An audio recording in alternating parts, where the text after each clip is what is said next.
Hi guys, welcome back to my channel. So today I have a brand new project pan to share with you guys.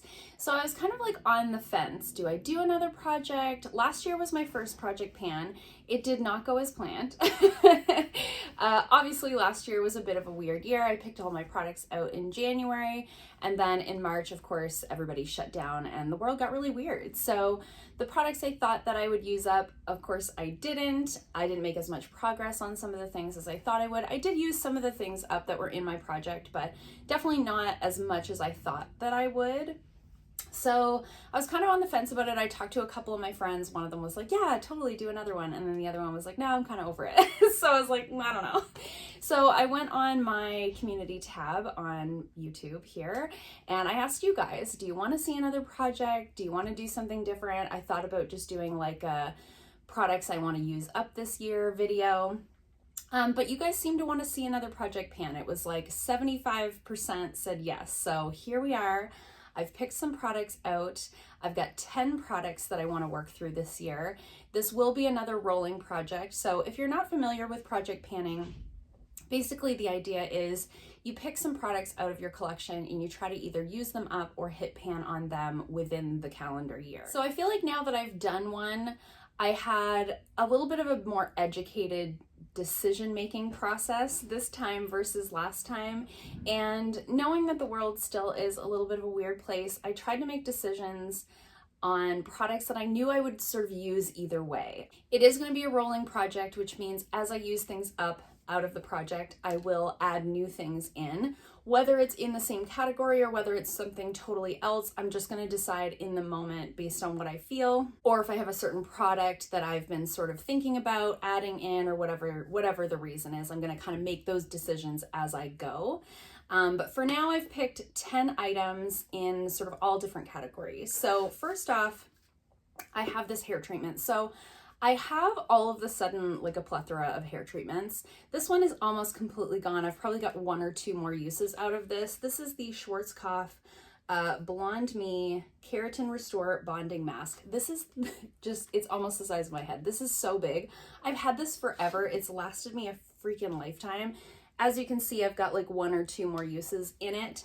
I try to do a hair treatment once a week, but I'm not as consistent as I'd like to be, and I have long hair, it's blonde, so it does get very dry and it does get very like crispy on the ends. So it would benefit me greatly to remember to use a hair treatment every single week. So I think by adding one into the project, it gives me extra motivation to A, do the self-care, and B, like look after my hair, because the crispiness is real. So this is the first product I'm gonna have in my project. This will be a very easy one to use up. I will definitely have this gone before my first update. I usually do my updates, a lot of people do them monthly. I find that's like kind of boring. So I kind of do them like quarterly, or as I feel like I've made pretty good progress.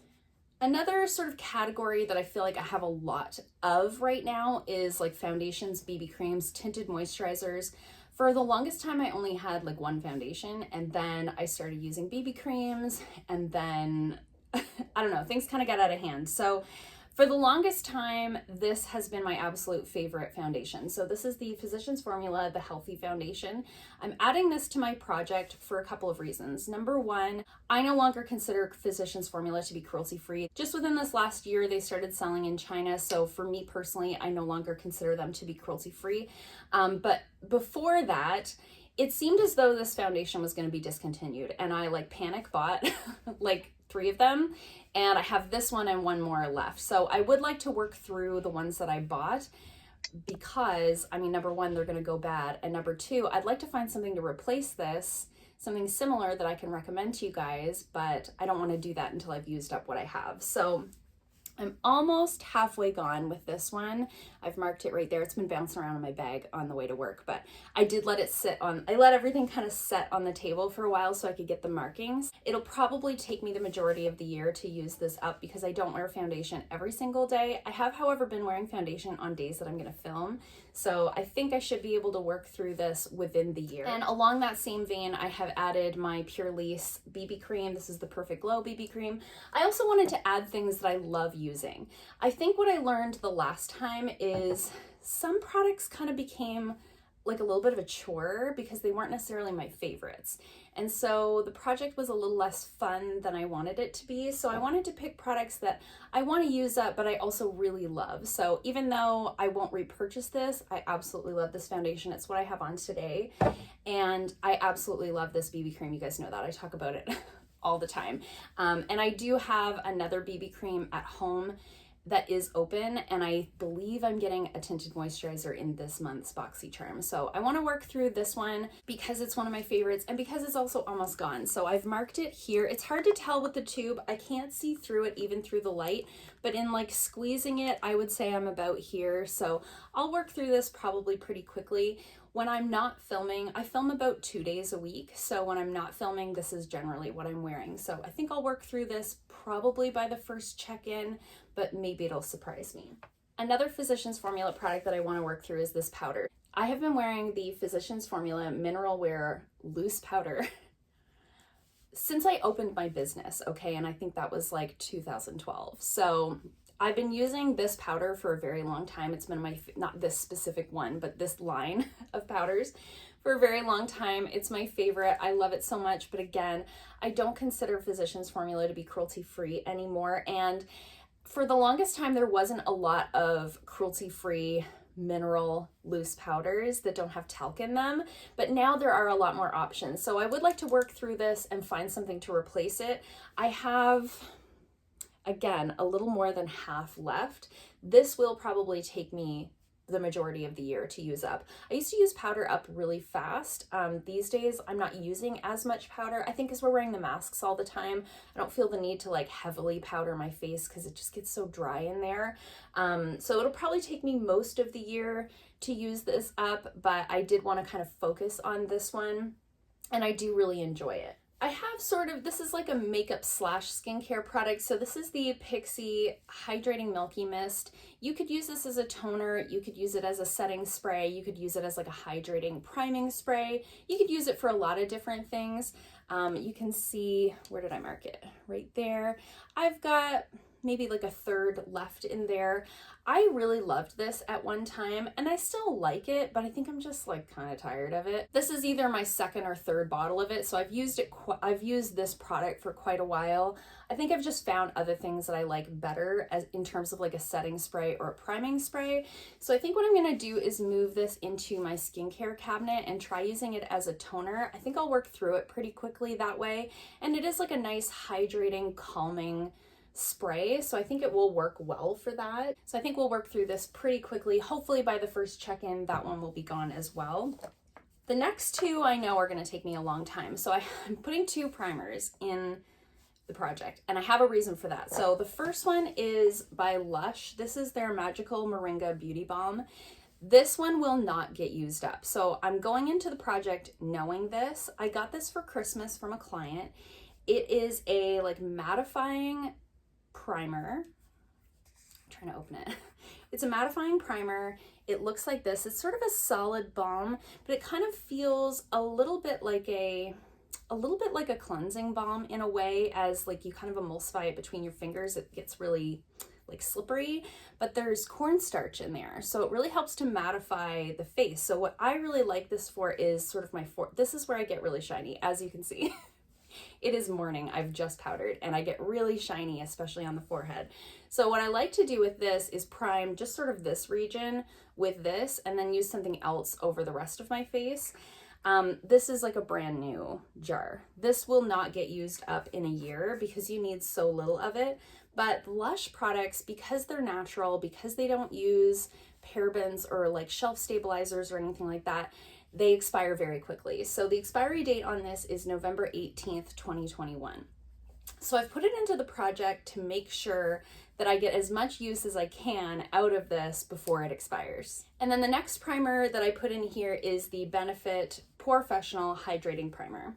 I put this in the project. I just feel like I have so many primers. I thought about putting the Wander Beauty one that I had in last year's project back into this one because it's almost gone. I know I could use that one up fairly quickly.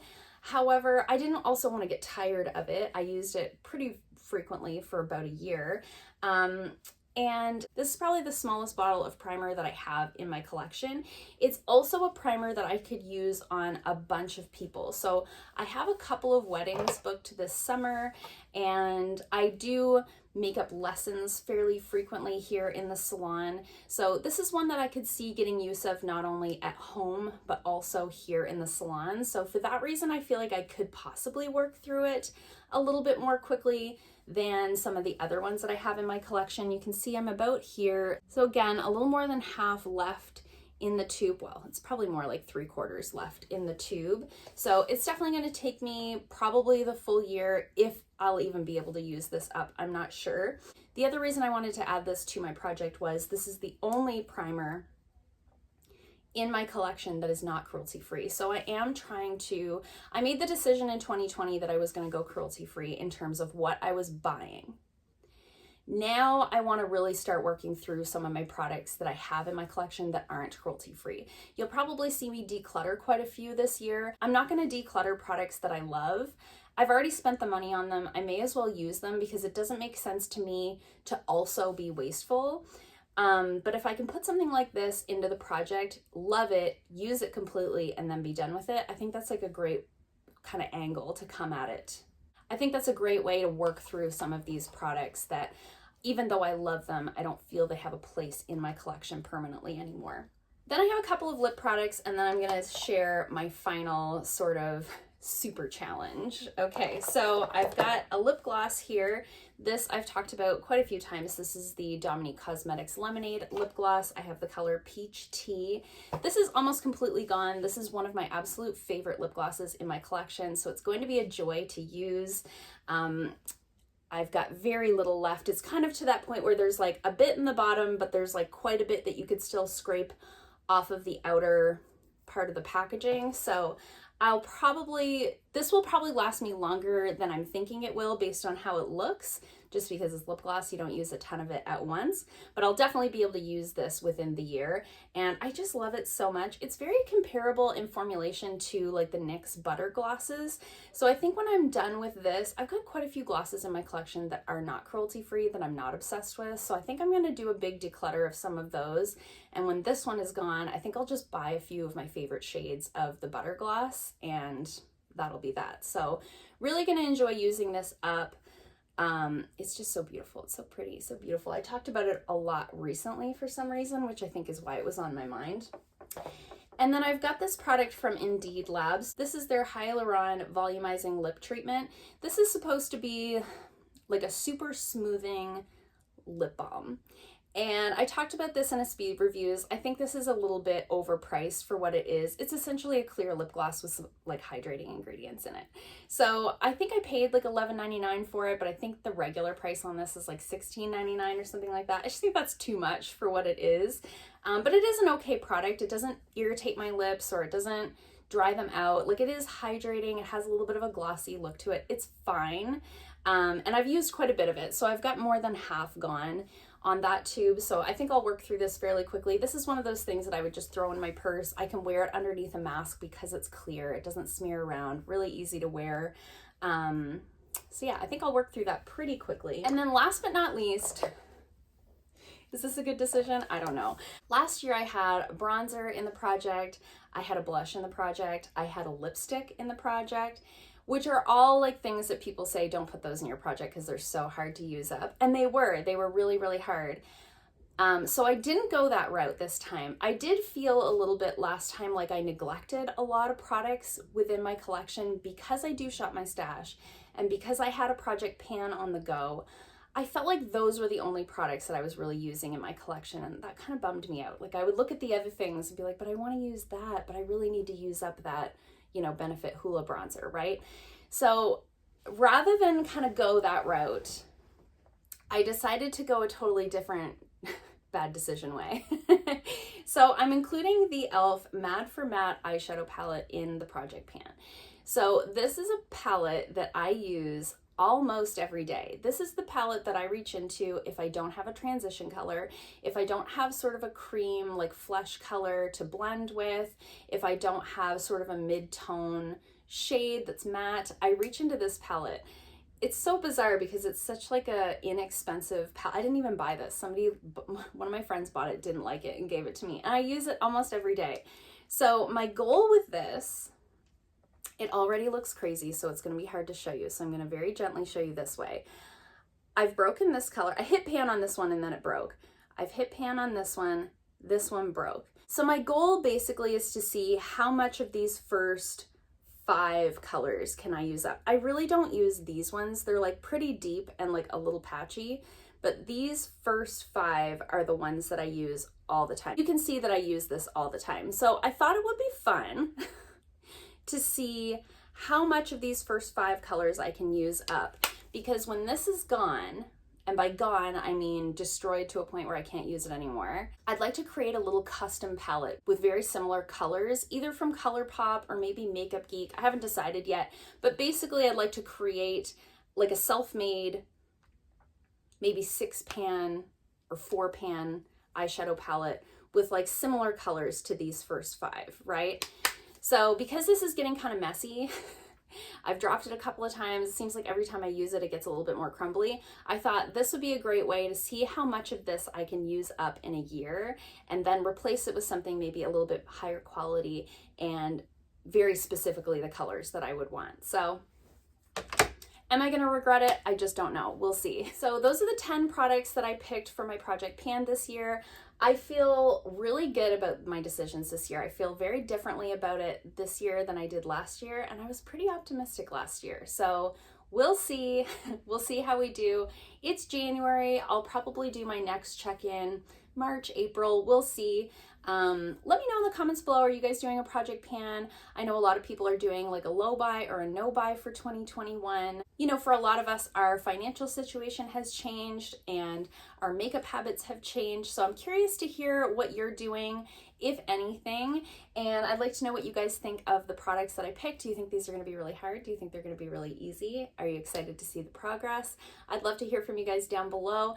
Don't forget to keep an eye on the community tab for more polls on what you'd like to see in terms of content. I hope you guys liked this video. If you did, give it a thumbs up. If you haven't already, please subscribe, and I'll see you guys soon in another video. Bye.